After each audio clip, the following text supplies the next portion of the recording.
Angkutan jalan sebagai urat nadi transportasi penumpang dan barang mendapat perhatian besar. Kapasitas dan pelayanan yang optimal diberikan kepada masyarakat, termasuk pemenuhan kebutuhan sarana dan prasarana transportasi darat yang mampu menjangkau seluruh wilayah. Khusus angkutan perkotaan diwujudkan melalui pendistribusian ribuan bus rapid transit ke berbagai kota di Indonesia. Untuk meningkatkan pelayanan di terminal penumpang, Kementerian Perhubungan memberikan bantuan kepada pemerintah daerah. Demi menjangkau wilayah pelosok dan perbatasan, pemerintah juga memberikan subsidi penyelenggaraan angkutan perintis. Khusus penanganan transportasi yang terintegrasi di kawasan Jabodetabek, diperlukan koordinasi antar provinsi. Untuk itu, dibentuk satu lembaga khusus yang menangani, yaitu Badan Pengelola Transportasi Jabodetabek. Keselamatan angkutan jalan menjadi prioritas utama. Pengendalian dan pengawasan kelaikan angkutan umum terus dilakukan. Terkait keselamatan anak, Kementerian Perhubungan menyiapkan beberapa program, seperti Rute Aman Selamat Sekolah, Bis Sekolah, dan Taman Edukasi Keselamatan Transportasi Darat. Sebagai substitusi angkutan jalan, dikembangkan angkutan sungai, danau, dan penyeberangan. Kementerian Perhubungan membangun pelabuhan dan kapal untuk menghubungkan wilayah-wilayah terisolasi, sementara wilayah yang sudah ekonomis dilayani oleh swasta. Sebagai negara kepulauan terbesar di dunia, Indonesia berupaya keras memperkuat jati diri sebagai negara maritim. Angkutan laut adalah kunci utama mewujudkan cita-cita tersebut. Laut yang sangat luas adalah anugerah sumber daya prasarana angkutan laut di Indonesia. Laut bukan sebagai pemisah, sebaliknya sebagai pemersatu wilayah Indonesia. Angkutan laut mampu mendukung pertumbuhan ekonomi, turut mengembangkan wilayah, memperkokoh kedaulatan negara, serta membantu menciptakan pola distribusi nasional yang efektif dan efisien. Untuk menunjang mobilitas masyarakat dan kelancaran distribusi barang di wilayah perbatasan dan terisolasi, pemerintah menyelenggarakan angkutan perintis.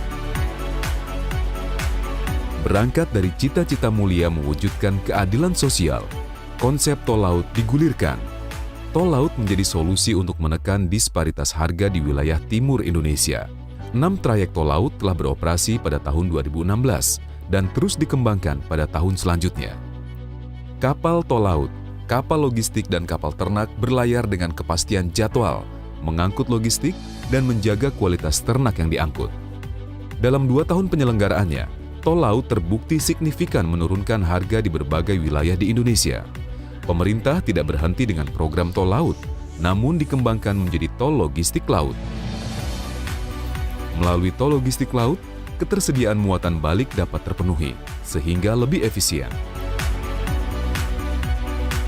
Untuk memastikan keselamatan alur pelayaran, berbagai sistem dan sarana bantu navigasi telah dibangun, termasuk Menara Suar.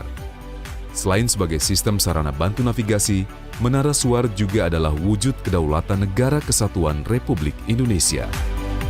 Topografi Indonesia yang bergunung-gunung dan berhutan lebat tak bisa dijangkau dengan moda angkutan lain, hanya penerbangan yang mampu menghubungkannya.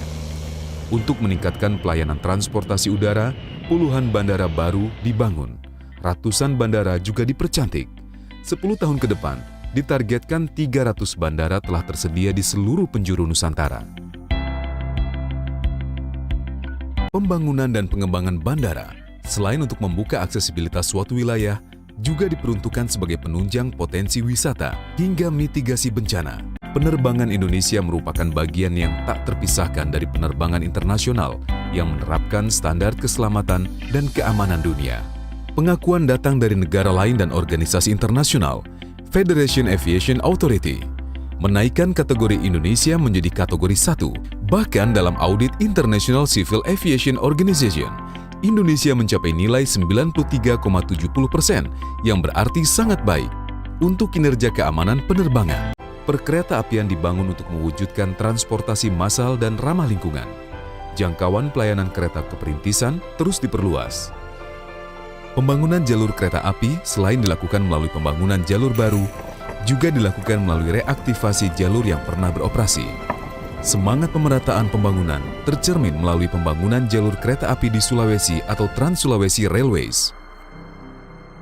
Mass Rapid Transit dan Light Rail Transit dikembangkan sebagai tulang punggung transportasi kota besar. Dengan semangat memberikan pelayanan transportasi yang efektif, efisien, dan transparan, Kementerian Perhubungan melakukan terobosan di bidang teknologi informasi dengan mengembangkan berbagai layanan online untuk memudahkan masyarakat. Pelayanan transportasi yang handal harus didukung dengan sumber daya manusia yang profesional. Berbagai fasilitas pendidikan transportasi yang tersebar di seluruh Indonesia adalah kawah candra di muka untuk membangun sumber daya manusia yang berkualitas, berintegritas, dan berdaya saing tinggi.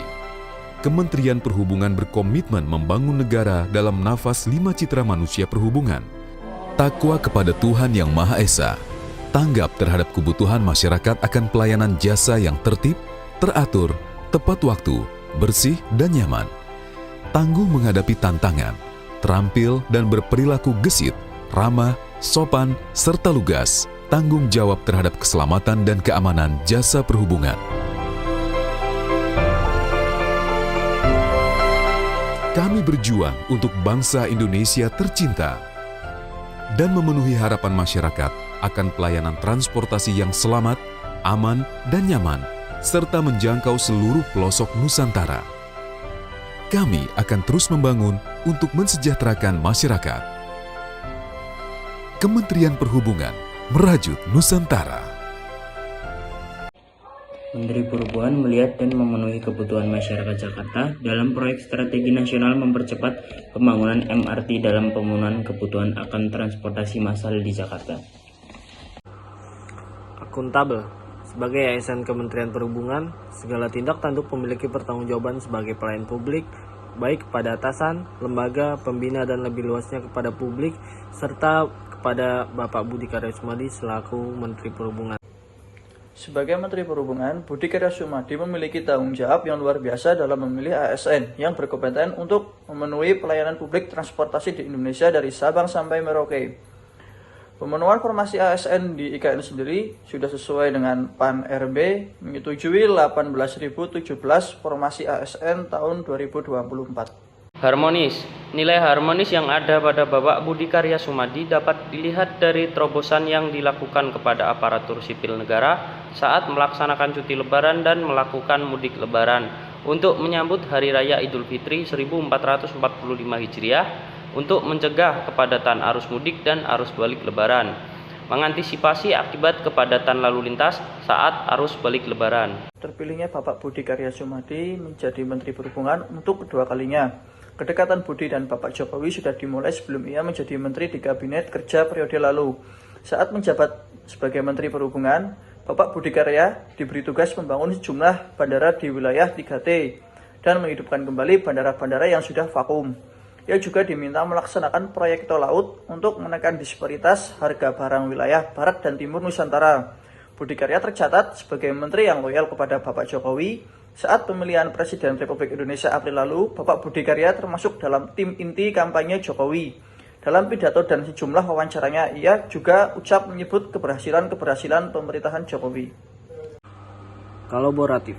Sebagai Menteri Perhubungan, Budi Karya Sumadi mengajak seluruh insan transportasi untuk terus konsisten membangun dan mengembangkan infrastruktur transportasi di seluruh wilayah Indonesia, baik sarana maupun prasarana transportasi, baik transportasi darat, laut, dan udara, serta perkereta-apian.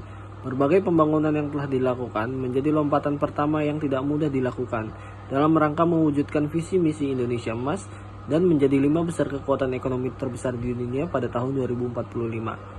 Pembangunan koneksivitas antar wilayah di Indonesia dilakukan dengan paradigma Indonesia sentris, yaitu yang dimaksud Indonesia sentris meratanya keseluruhan wilayah, tidak hanya wilayah perkotaan, tetapi hingga ke pelosok daerah.